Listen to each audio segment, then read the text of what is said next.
Pastor, posso um púlpito aqui para... Ah, tá, ok. Queridos, bom dia. Graça e paz do Senhor seja sobre a sua vida, amém?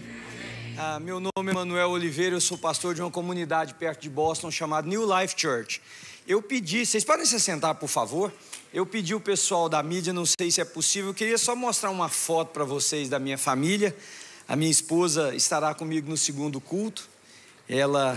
Nós ontem chegamos muito tarde no hotel e devido ao fuso horário ela não conseguiu, não sei se é possível colocar a foto. E também eu trouxe um pequeno vídeo, essa é a minha família, a Ana, minha esposa, o Pedro e a Sara, nossos filhos. A Sara é casada e o Pedro casa agora em setembro e vai morar aqui pertinho de vocês, vai morar na Espanha. A esposa dele, a menina com quem ele está se casando, está fazendo um mestrado em arquitetura na Espanha e eles vão morar aí talvez por 1 ano e meio. E a Ana, eu e a Ana somos casados. Semana que vem, sexta-feira, fazemos 39 anos de casado. Semana que vem, nós vamos celebrar esse presente da nossa união. E eu queria mostrar um vídeo da nossa comunidade para vocês poderem saber um pouquinho sobre a igreja também, tá?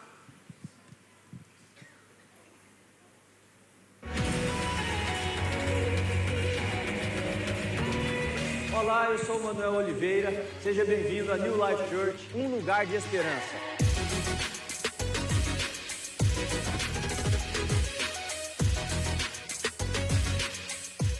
Como comunidade, nós nos reunimos em um lugar aqui em Framingham e esse prédio é muito especial, tem mais de 130 anos um pouquinho. Ele seria vendido para não mais ser uma igreja.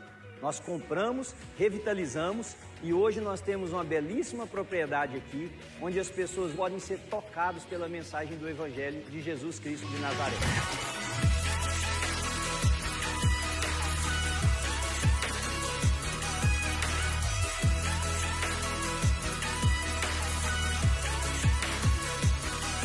A New Life é uma igreja que nasceu com o intuito de alcançar a primeira geração de imigrantes brasileiros, transicionando logo em seguida para alcançar a segunda geração e sermos uma igreja multicultural, multiétnica, monolinguística. A New Life é uma igreja que tem uma preocupação social muito grande. Nós temos um ministério de inclusão que trabalha com crianças com necessidades especiais e outras igrejas têm se inspirado a fazer o mesmo, visto que o nosso ministério de inclusão foi pioneiro em todo o nosso estado chamado Massachusetts. Jesus Cristo está sendo glorificado na vida de inúmeras pessoas.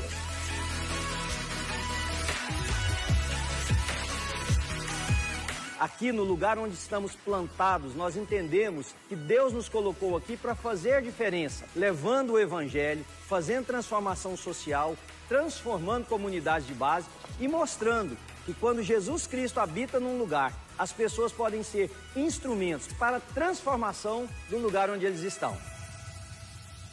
É isso aí, essa é a nossa comunidade.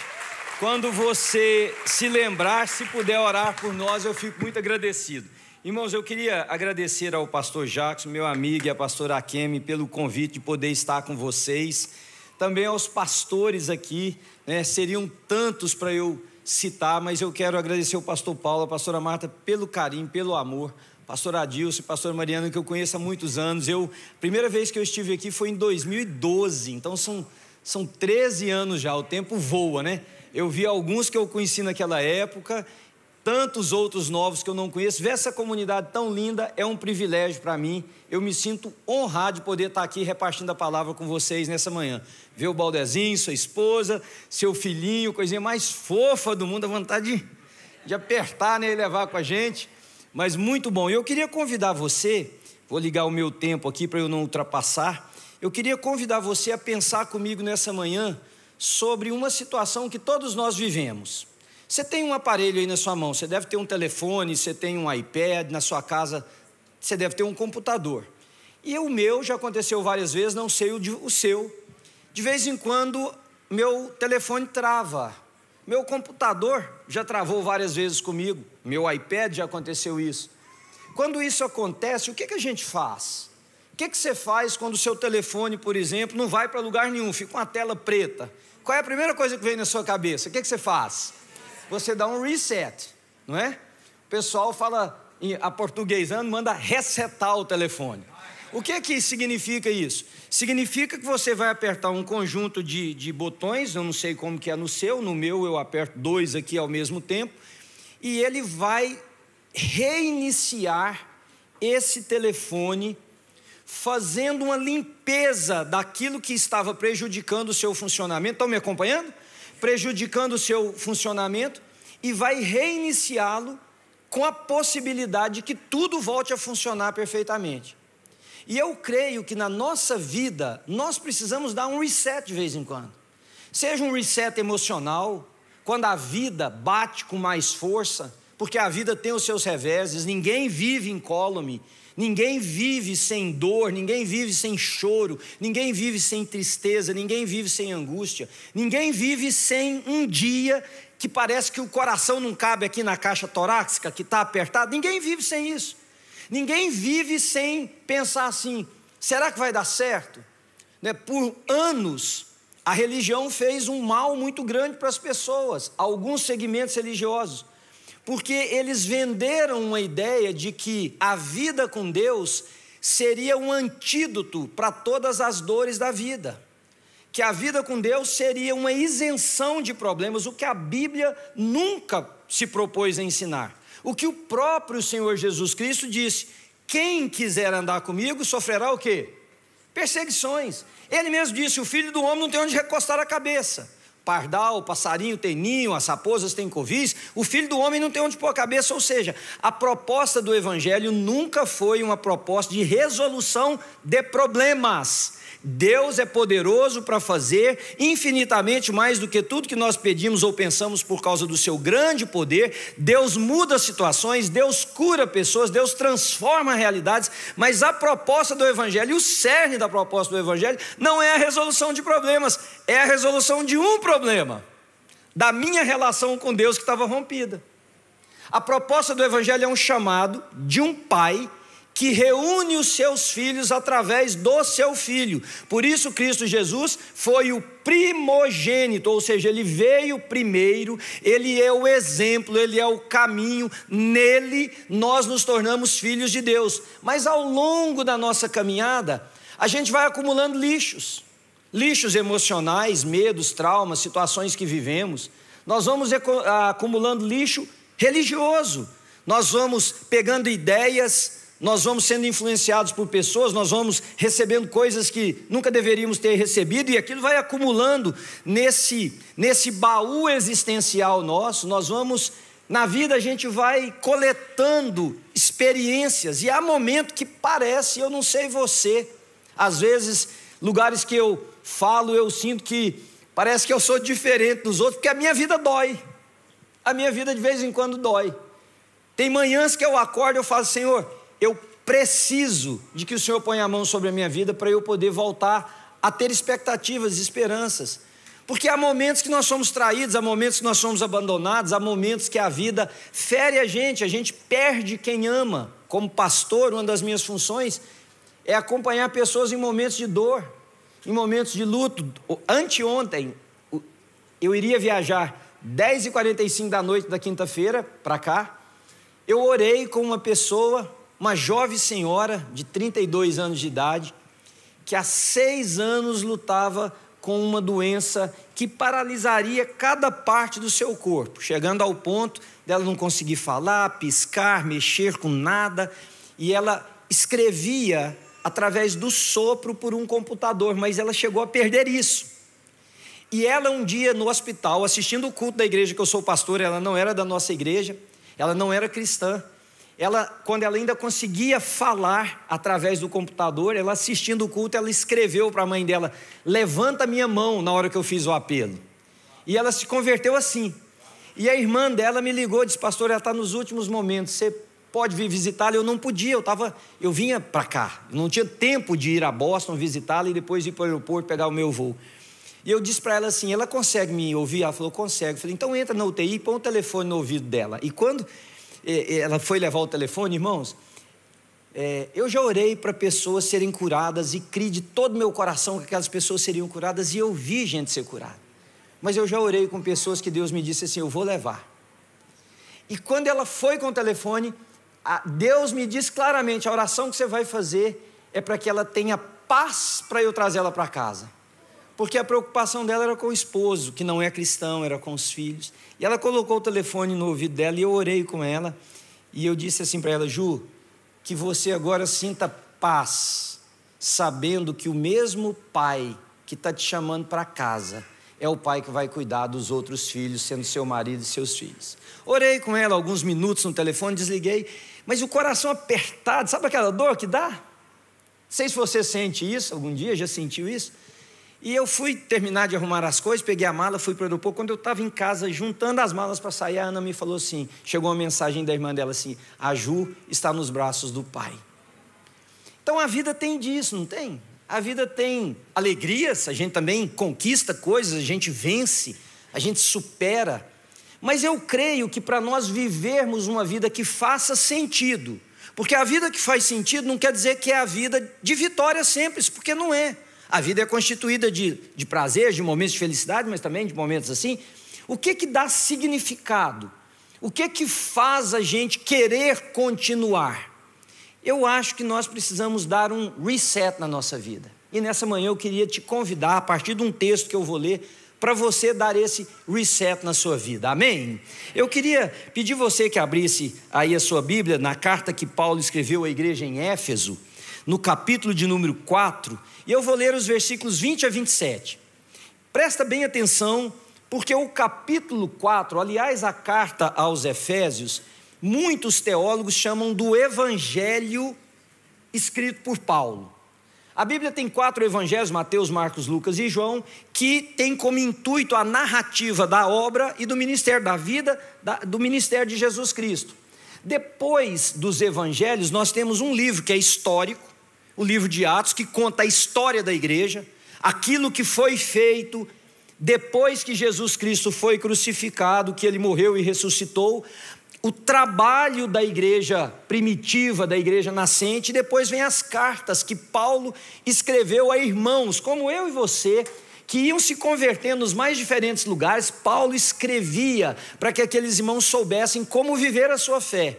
E a carta aos Efésios é especialmente importante porque essa cidade chamada Éfeso, que muita gente acha que está em Israel, não está, está na Turquia, a cidade de Éfeso.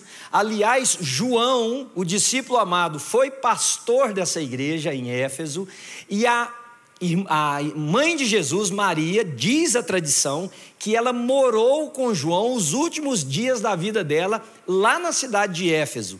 Eu conduzo um grupo da nossa igreja todos os anos para a gente estudar o Novo Testamento na Turquia e na Grécia, e algumas vezes já visitamos esta casa, que supostamente foi a casa que Maria morou com João nos últimos dias. Lembra que na cruz, Jesus diz assim: mulher, está aí o seu filho, lembra daquilo?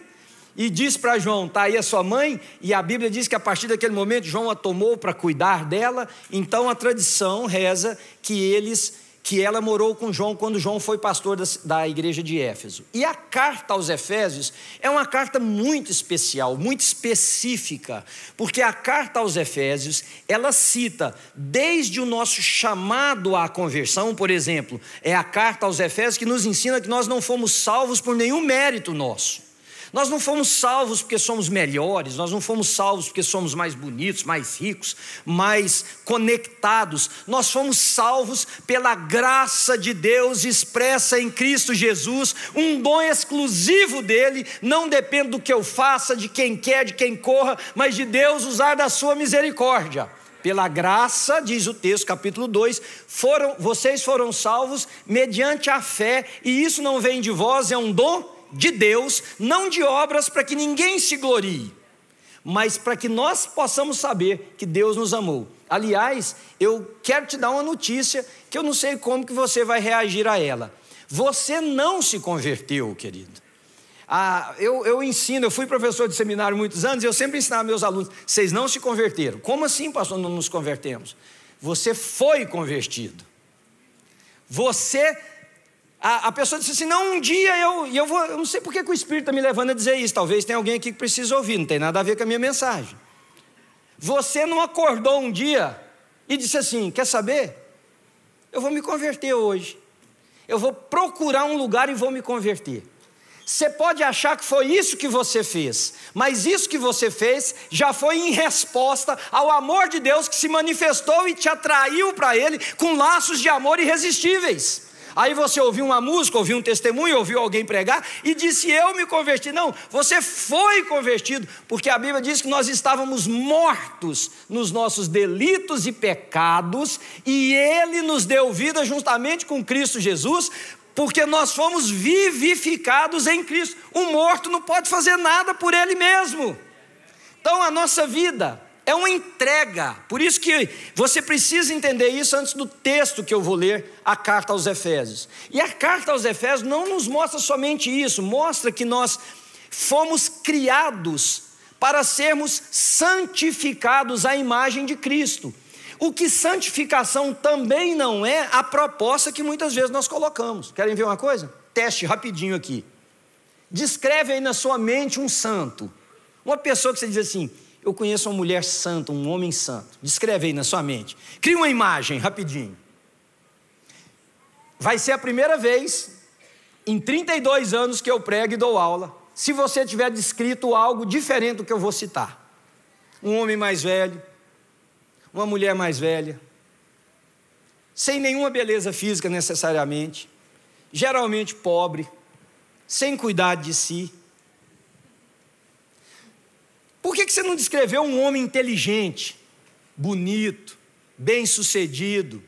Uma mulher mais nova, também bem-sucedida ou não, não importa, nós estamos falando de dinheiro. Por que a nossa ideia de santidade é de exclusão? Por que a nossa ideia de santidade é de separação? É porque santo é separado. Ok, mas por que é separado de tudo? De onde veio isso?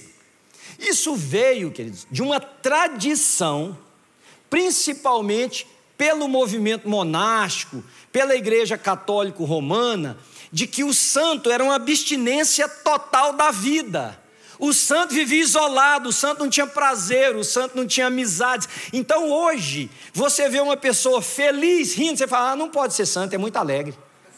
Santo tem que ser um pouquinho mais triste. Você vê uma mulher bem arrumada, bonita, bem vestida, maquiada, não pode ser santa. A mulher sem santo é desprovida de vaidade. A vaidade não é isso, a vaidade está aqui dentro. Você pode não ter um batom no rosto e ser a pessoa mais vaidosa do mundo.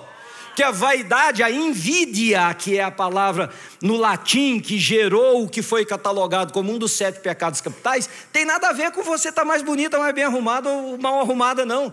Tem a ver com o seu coração que deseja ser o centro de tudo. Isso é que é vaidade. A vaidade é você perceber o mundo ao seu redor.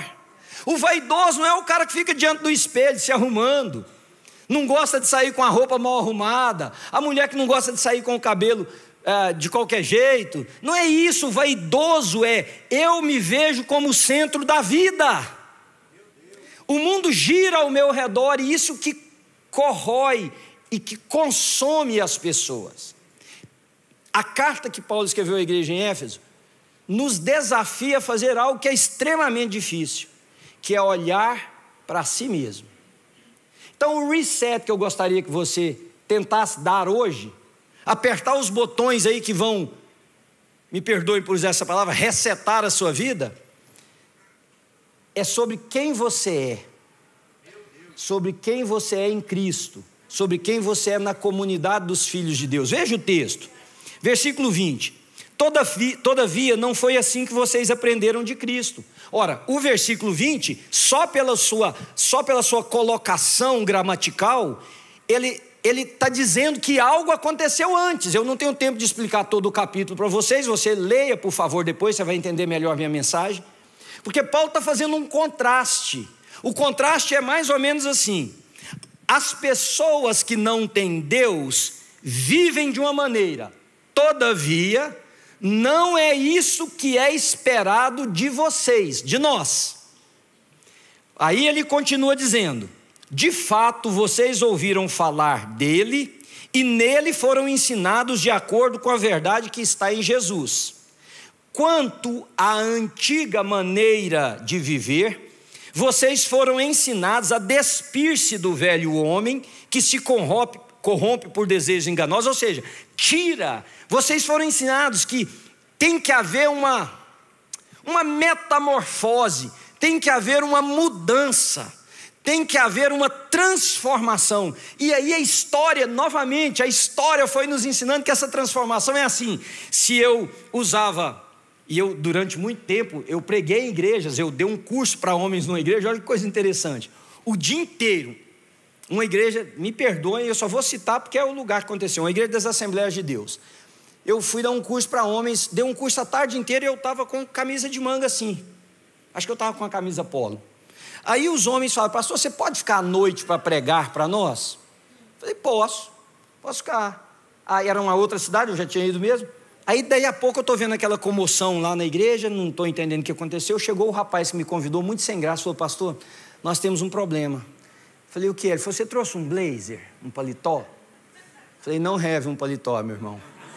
Aí ele foi e falou assim: então eu vou pegar um paletó do pastor. Eu falei: não visto também não. O pastor deles era dessa grossura assim, ó. Eu falei: eu não vou vestir, vai ficar aquele trem mais esquisito do mundo. Eu falei: por quê? Ele falou: o pastor não deixa você pregar sem um paletó. Eu não falei nada, mas eu conversei comigo mesmo, que eu sou meio doido, eu falo comigo mesmo. Eu falei: Manuel, olha que incoerência. Eu preguei o dia inteiro ali de baixo, ó, ensinando homens. Mas porque eu ia subir 2 degraus, 2, não é nem ali o tamanho de vocês, 2 na plataforma pequena, porque eu não tinha um paletó, eu não podia. Então o despir-se do velho homem é a gente ser capaz de arrancar da nossa natureza aquelas coisas que contrapõem a presença de Cristo em nós. Não é de você mudar sua vestimenta necessariamente. Isso aí, queridos, é muito pueril. Isso aí é muito superficial. Deixar de usar camisa de manga comprida ou manga curta, ou vice-versa. Ter o cabelo de um jeito ou do outro, sei lá, ter um brinco aqui ou ter outro aqui em cima. Isso aí são coisas secundárias, que nós nos agarramos e esquecemos de fazer a primária, que era mudar o coração.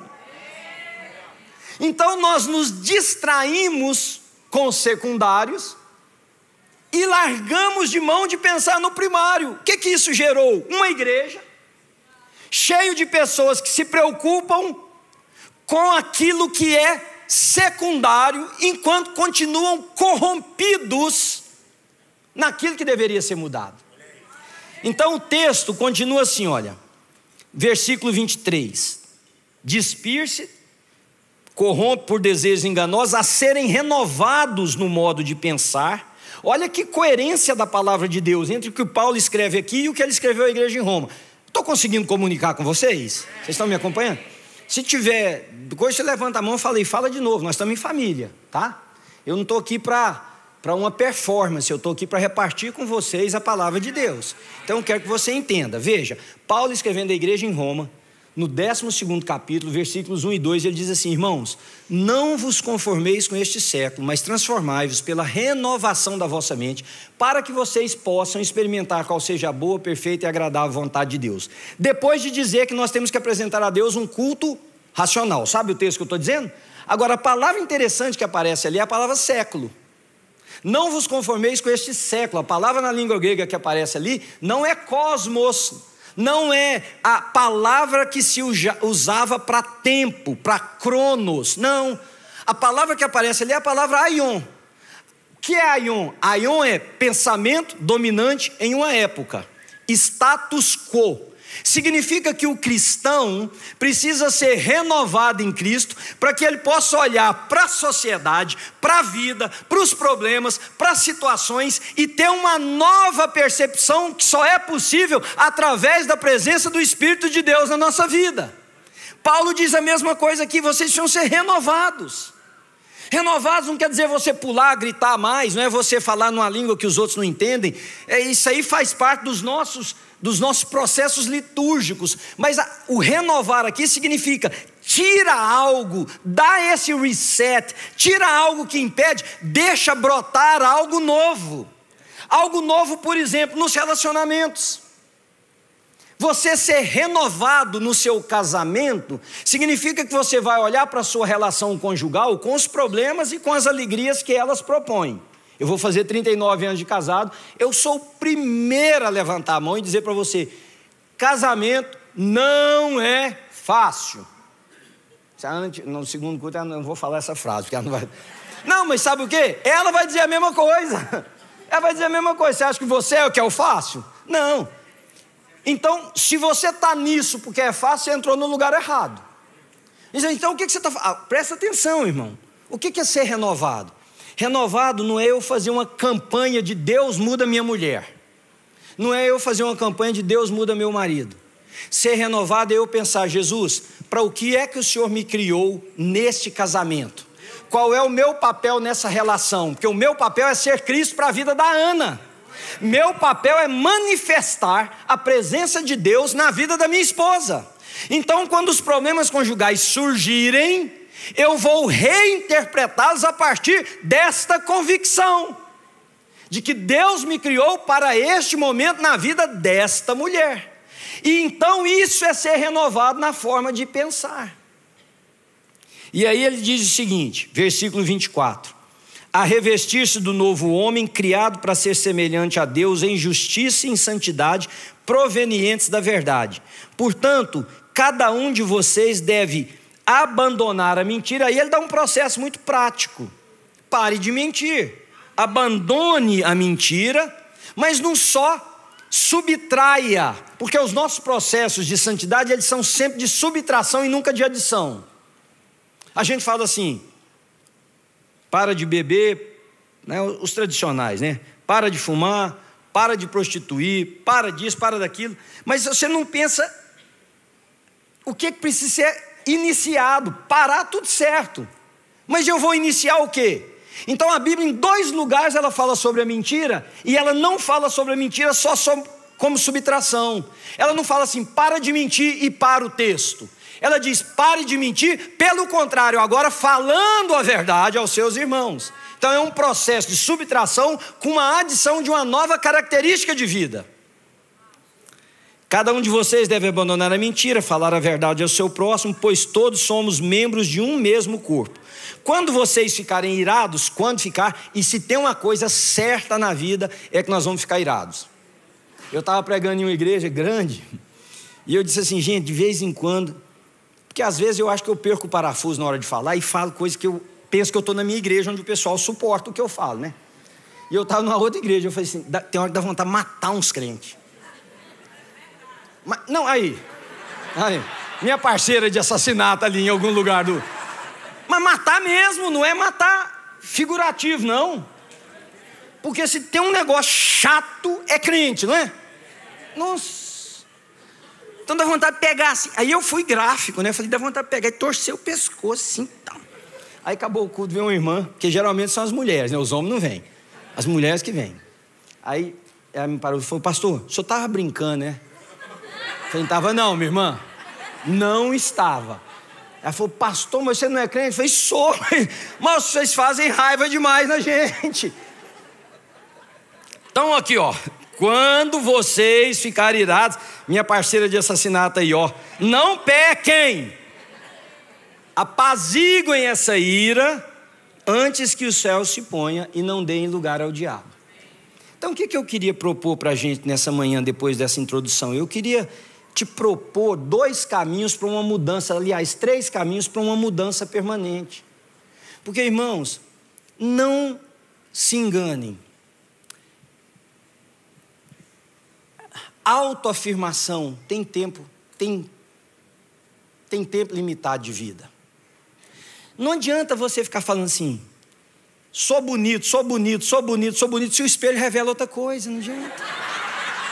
Não adianta. Queria que desse certo, eu ia ser o primeiro da fila. Onde é que é a linha para fazer esse negócio? Não adianta. Não adianta você ficar olhando para a grama na frente da sua casa e falar, não vai dar praga, não vai dar praga, não vai dar praga. Você não cuida não para você ver se não vai dar praga. Não vai dar praga. Eu vi um homem esse dia para trás falando que ele ora e que ele chegou a orar que uma mulher emagreceu 20 quilos numa oração. Eu falei, meu Deus do céu. Meu Deus do céu. Aqui, ó, qualquer um que já fez dieta sabe da dor que é esse negócio aí. Parece que o mundo vira um pão quando você está fazendo dieta, não é? Você vai num lugar, parece um pão, do nada brota assim um pão, brota uma broa, uma pasta. Ninguém te convida para comer uma salada de frutas, não, te convida para comer a galinhada, pasta, sei lá o quê. Então veja, mudança permanente requer algumas coisas. Vocês estão comigo? Estão me entendendo? Então anota essas coisas que eu vou te ensinar, né? Mudança permanente requer encarar a verdade. Que verdade? Diversas. Mas eu vou citar algumas por causa do tempo que eu tenho com vocês. Primeiro, a verdade a meu próprio respeito. Deixa eu dizer uma coisa para vocês. Eu não sei se tem psicólogo aqui. Se tiver, ele vai entender o que eu estou falando. A criança, até uma certa idade, aqui na frente, nós temos um negócio chamado córtex pré-frontal, prefrontal cortex, que é onde filtra as sensações, as emoções que nós sentimos na vida, que depois são transformadas em sentimentos e depois em ações. Só que até uma certa idade, e aí a medicina discorda a diferentes escolas de que esse córtex pré-frontal só se forma a partir dos 17, 18 anos de idade, 15, por aí. Só que o que acontece? Eu vou tentar encontrar exemplos que me ajudem a comunicar com você. Uma criança, ela é violentada. O que acontece? É que essa emoção chega para ela sem filtro.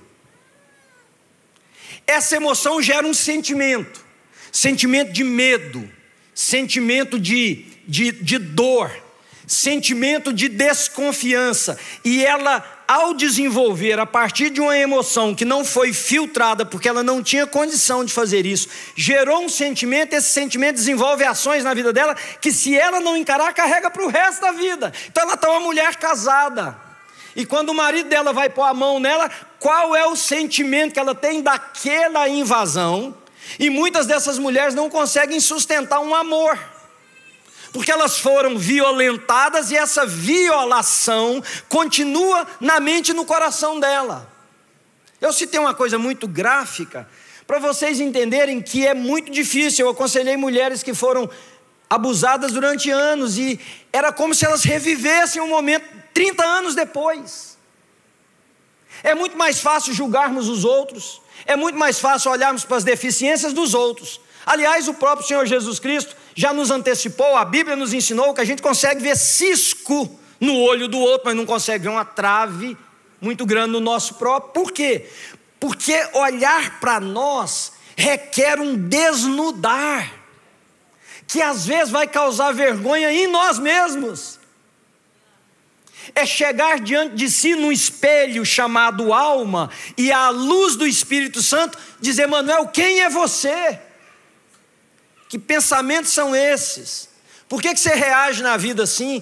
Por que você pauta a sua vida dessa maneira? É isso que a Bíblia está ensinando. Se eu quero mudança permanente, porque todos nós conseguimos mudar temporariamente, até mesmo fingindo, mas nós não conseguimos mudanças permanentes se não houver um olhar para dentro de nós e trazer aquilo que somos para a presença de Jesus. Faz sentido para você? Não dá, não vai. Veja, lá atrás, no livro de Isaías, porque aí o que a gente faz? Quando nós queremos mudanças sem dor, eu acabei de citar o problema aqui da dieta. Eu não vou perguntar para você levantar a mão, por favor, não faça isso. Mas responda aí para mim, sem levantar a mão. Quantos aqui já tentaram fazer dieta por uma razão ou outra? Saúde, estética, whatever. Agora responde para mim, foi fácil? Agora responde uma outra coisa. Aí eu falei para vocês não responderem, vocês estão respondendo, né? Não faz não, senão nós vamos saber que a senhora é a que fez, que não deu conta. Ou o senhor, fique calado. Não aparece gente que fala assim: não, senhor, eu conheço um comprimidinho que você toma, um chá da bailarina. Não teve esse negócio de um chá da bailarina? Você toma esse comprimido aqui, acabou. Agora vocês têm a injeçãozinha, né? Aplica. E eu vou te dar, não sou médico, mas injeção e boca são duas coisas diferentes. Não adianta você enfiar um negócio na sua barriga e comer igual um leão. Não adianta. O dia que você parar com essa injeção, você vai debruçar, dona, de gorda de novo. E você, meu irmão? Eu tenho um amigo que a gente faz esporte juntos. E ele fala assim: não, rapaz, eu resolvo uma canetadinha. Eu falei: você vai ficar usando essa caneta pro resto da vida, por exemplo? Aí eu concordo, porque se um dia você parar, você não aprendeu nada. Você concorda comigo? Você não aprendeu nada. Então veja, olha para si, e lá atrás, olha o que o profeta Isaías diz: a gente procura quem acaricia as nossas fragilidades, mostrando supostas resoluções mais fáceis. Olha o que ele diz no capítulo 30. Eles dizem aos profetas, o povo, dizendo para o profeta está dizendo, vocês precisam mudar, vocês estão vivendo esse tipo de vida que desagrada a Deus. Eles pediam os profetas para falar o seguinte: não nos revelem o que é certo, falem-nos coisas agradáveis, profetizem ilusões. Irmão, você quer realmente ter uma mudança permanente na sua vida, como homem, como mulher, como empresário, como funcionário, como patrão, nas suas finanças, na sua sexualidade, no seu casamento, na sua relação com Deus, na sua relação comunitária, como membro de uma igreja, como pastor, não importa. Você tem que encarar a verdade a respeito de você mesmo. Você precisa parar, olhar para você à luz do Espírito Santo e dizer: Deus, quem é esse homem, essa mulher? E sabe, tem um instrumento muito valioso que a gente não usa, chama-se companheiro. Homem, você quer saber quem é você? Pergunta a sua mulher e segura a onda, porque ela vai falar. Sente e fala assim: meu bem, hoje eu não abro a boca, eu queria te pedir um favor. Que confusão que esse negócio vai ser, gente, você não tem ideia. Meu bem, faz um favor para mim, mas seja cirúrgica. Fala para mim, quem sou eu? Olha, aí ó, ixi. É isso mesmo.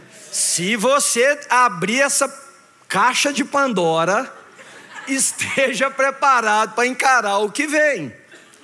E fala para ela: eu não vou abrir minha boca. Você vai ver. Eu fiz esse exercício com meus filhos, Sara e Pedro. Eu chegava para eles e perguntava: como é que vocês veem o papai? O que o papai precisa mudar? Vocês acham que eu sou um bom marido para sua mãe? Sou um bom pai para vocês? Podem falar.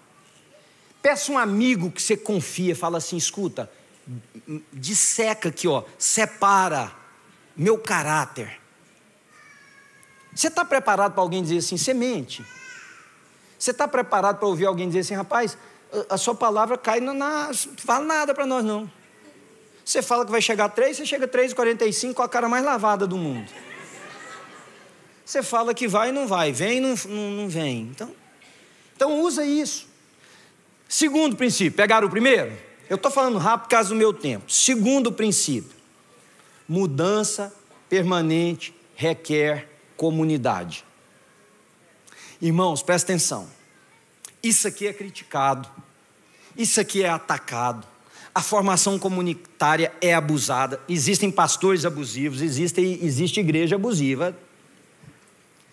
Mas Deus criou esse negócio. Deus não criou uma igreja chamada catedral, Deus, e nenhuma chamada New Life. Deus criou uma coisa chamada comunidade. Deus é Elohim, o Deus, cuidado com o que eu vou falar, deixa eu explicar. O Deus plural, não é que existe mais de um Deus, é que a trindade que desafia a nossa mente, porque para nós 1 é 1 e 3 é 3, Deus é 3 em 1. Mas a trindade não subsiste isoladamente. Deus estabeleceu o princípio comunitário. Eu e você não fomos feitos para viver isolados. Não existe fé em Deus que não precisa do outro. Hoje tem um grupo de crentes que diz assim: eu não preciso de vocês, eu vivo sozinho, sou muito crente em Deus. Lógico que você é. Eu também sou muito crente lá em casa. Eu não tenho os irmãos que eu tenho vontade de matar. Então como é que eu vou desenvolver minha resiliência, minha paciência? Eu não tenho irmãos que falam de mim pelas costas, como é que eu vou desenvolver perdão, amor? Eu não tenho gente difícil, eu não tenho nada disso. Então escuta o que eu vou te ensinar. Existem áreas na nossa vida que só mudam vivendo em comunidade. Pode guardar isso, querido.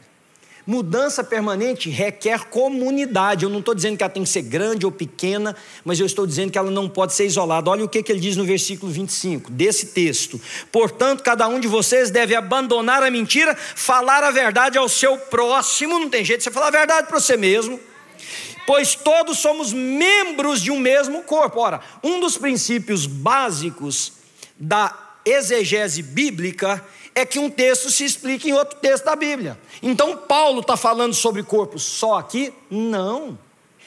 Na carta aos Romanos ele fala a mesma coisa. Nós somos um corpo tem muitos órgãos, mas todos os órgãos dependem uns dos outros. A mão não pode dizer, porque eu não sou pé, não sou parte do corpo. O olho não pode dizer que é mais importante do que, sei lá, o estômago. Nós somos um corpo, não existe mudança permanente isolada. Por isso que não existe mudança permanente sem amigos, sem gente com quem você possa dialogar. Escuta, eu também já fui traído. Eu também já tive coisas que eu confidenciei com alguém que a pessoa não guardou no segredo do coração. Então todos nós temos essa desculpa. Não é fácil confiar nos outros. Concordo. Mas você precisa, eu queria poder olhar cada um de vocês nos olhos. Escolha poucos, porque quem tem muitos amigos sai... Gente, Bíblia, vocês estão entendendo o que eu estou falando? Quem tem muitos amigos sai perdendo, mas amigos mais chegados? Que irmãos, você precisa ter esse amigo. Amigo com quem você chega e diz, rapaz, eu estou aqui sentindo uma atração por uma mulher, por um homem que eu não deveria. Eu estou com um desejo aqui, o que você acha disso? Essa pessoa vai ser luz na sua caminhada. Não viva sozinho.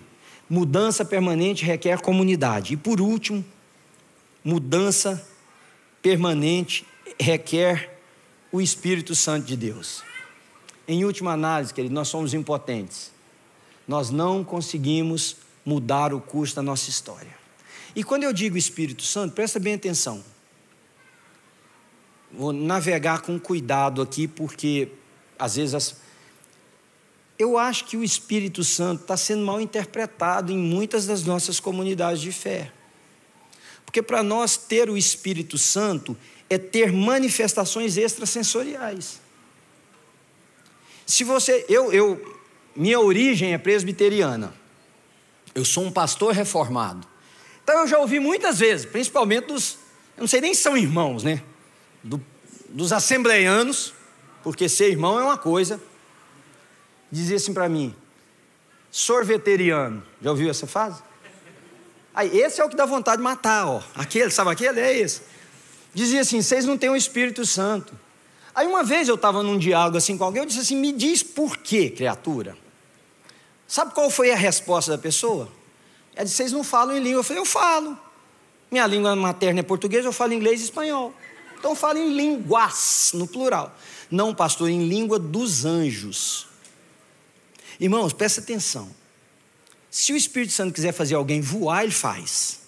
Se quiser alguém falar em qualquer idioma do mundo ou dos anjos, ele faz. Se o Espírito Santo quiser te empoderar com um dom específico, uma única vez e mais nunca na vida, ele faz. Se ele quiser derramar um dom em você, que você vai ser usado com aquele dom, a vida inteira também ele faz. O Espírito é livre para fazer o que quiser. Mas a característica número 1 do Espírito Santo é nos transformar em pessoas mais parecidas com Jesus. Quanto profeta você conhece que tem a língua desse tamanho? Quanta gente de igreja que sai derramando dom. Vamos olhar para a própria Bíblia? Carta que Paulo escreveu à igreja em Corinto. Uma igreja cheia de dons, mas tinha um cara lá que transava com a mulher do pai dele. Não era a mãe dele, mas era a mulher do pai.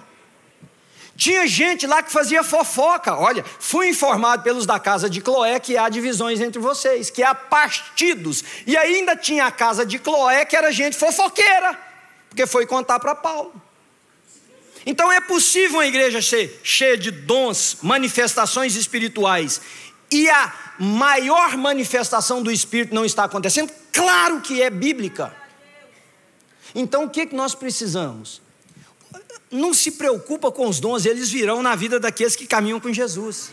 De forma natural, de forma flui, porque o Espírito é como o suor. Você sente o calor, você não precisa falar pele, transpire, não. O seu corpo tem um sistema de ventilação e filtragem que vai fazer isso acontecer. Assim é o Espírito, você anda com Deus, as manifestações do Espírito são naturais. O que eu estou dizendo aqui, que mudança permanente requer o Espírito Santo, é porque sem Ele nós nada podemos fazer, queridos. Eu não tenho forças contra as minhas seduções, os meus desejos. Eu tenho desejo aqui que até eu tenho medo deles. Até eu olho para mim e falo, Manuel, quantas vezes eu olho e falo, Deus, põe cerca na minha boca, põe cerca na minha mente. Eu não sei, eu sou muito honesto com a minha espiritualidade. Tem dia que eu me pego pensando umas coisas que eu falo assim, rapaz, você é crente? Você não acontece com você não? Não, vocês são todos santos, né? Vocês são tudo santo. O olho olha onde não quer. E como dizia um contador de causos lá da minha terra, eu não queria olhar, mas o zóio queria. Tem isso. Eu não queria pensar, mas a mente quer. É preciso eu dizer, Deus, não é por vontade, porque por vontade minha eu meto os pés pelas mãos. Tem que ser pelo teu espírito, que me dá clareza, que me dá fundamentação, que me faz botar o pé em outro lugar, que me faz olhar. Por isso, queridos, que nós não somos o que somos porque nos treinamos para ser, nós somos o que somos porque o Espírito nos habilita a ser o que de outra maneira nós jamais poderíamos ser. Vou te ensinar uma frase. Eu estava falando numa conferência na Itália sobre graça. Estávamos falando eu, o pastor Luciano Subirá e o pastor Silas Malafaia, e foi feito um painel onde eles perguntaram para cada um de nós definir graça.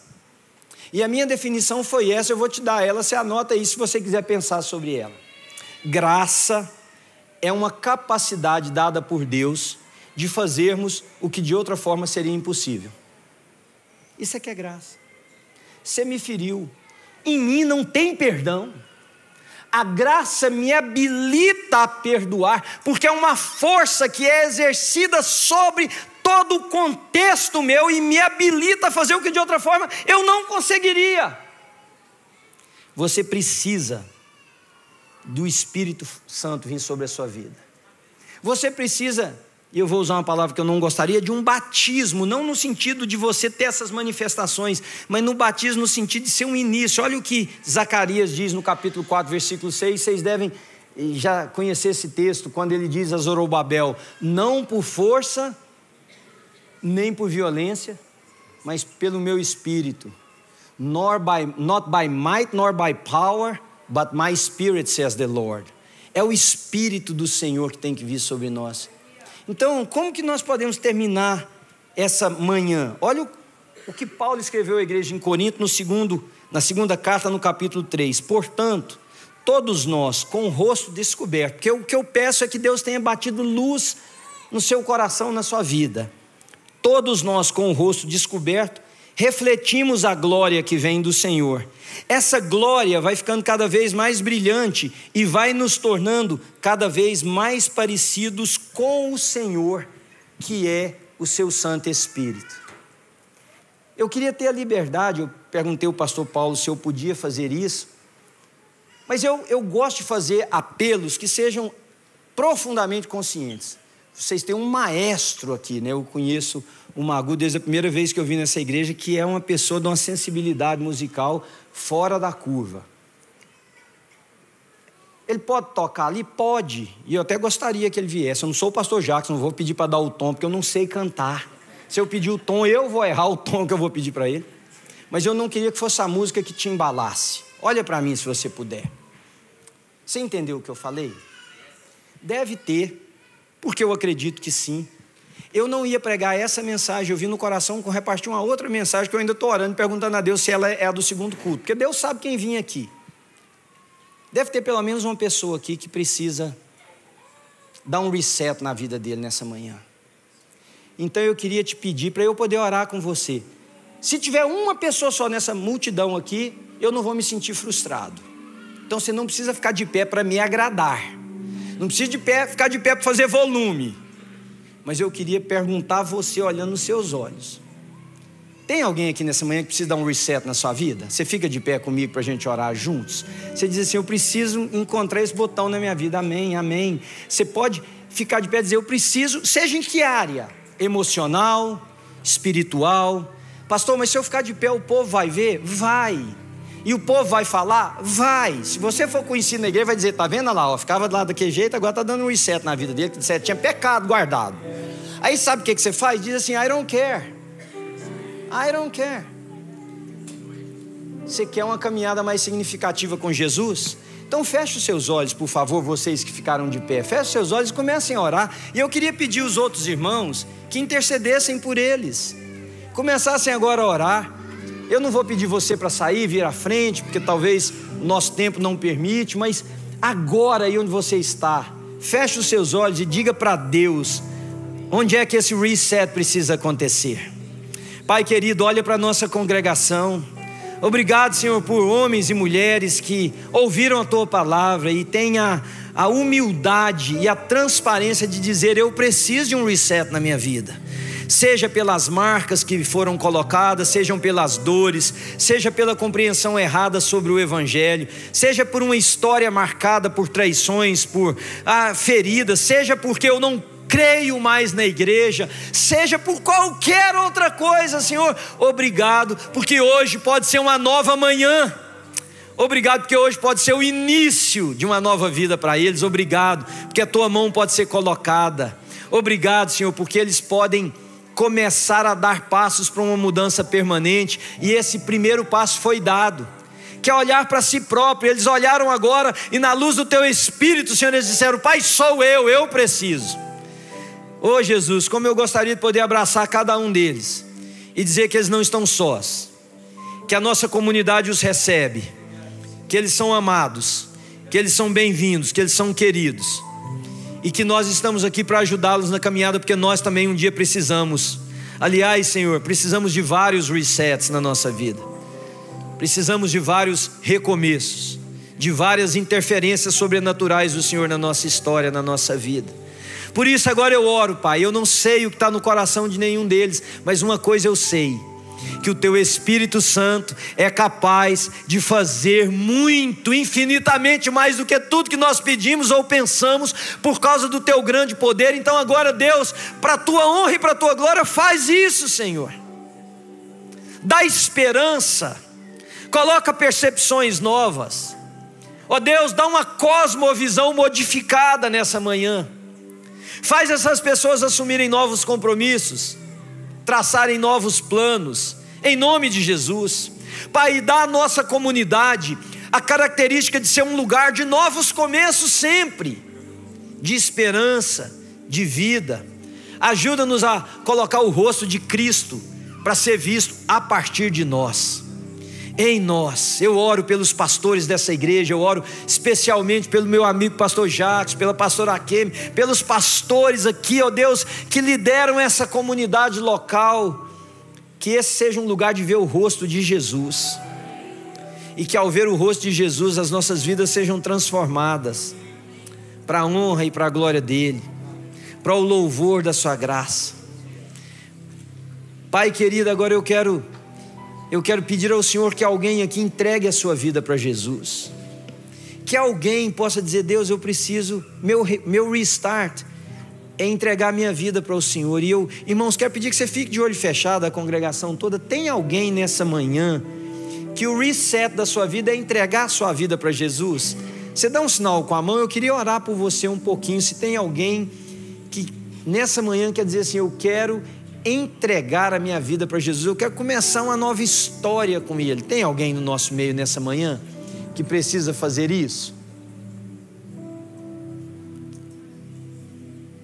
Amém. Todos aqui já pertencem a Jesus, louvado seja o nome dele. Pai querido, que a nossa fé seja fundamentada nessa manhã na Tua palavra, na verdade do Teu Evangelho e na caminhada com o Senhor. Pai, eu oro por abundância nessa igreja em todas as áreas, por vidas transformadas, por casamentos reestabelecidos, por finanças abençoadas, por saúde física, emocional e espiritual. Eu oro para que o rosto de Cristo seja refletido aqui em Londres a partir da vida destes irmãos, e é no nome dele que nós oramos e que nós agradecemos. Você pode dizer amém, querido? Agora faz um favor para mim, você que está sentado, dá uma olhadinha em quem está em pé, e se é alguém que você conhece, estende a mão, dá um abraço, sai do seu lugar, fala: pai, que bom que você fez isso nessa manhã, que bom que Deus falou com você. Encontre em mim e em nós a ajuda que você precisa para que a sua vida seja uma vida que traga honra e glória para o Senhor. Amém?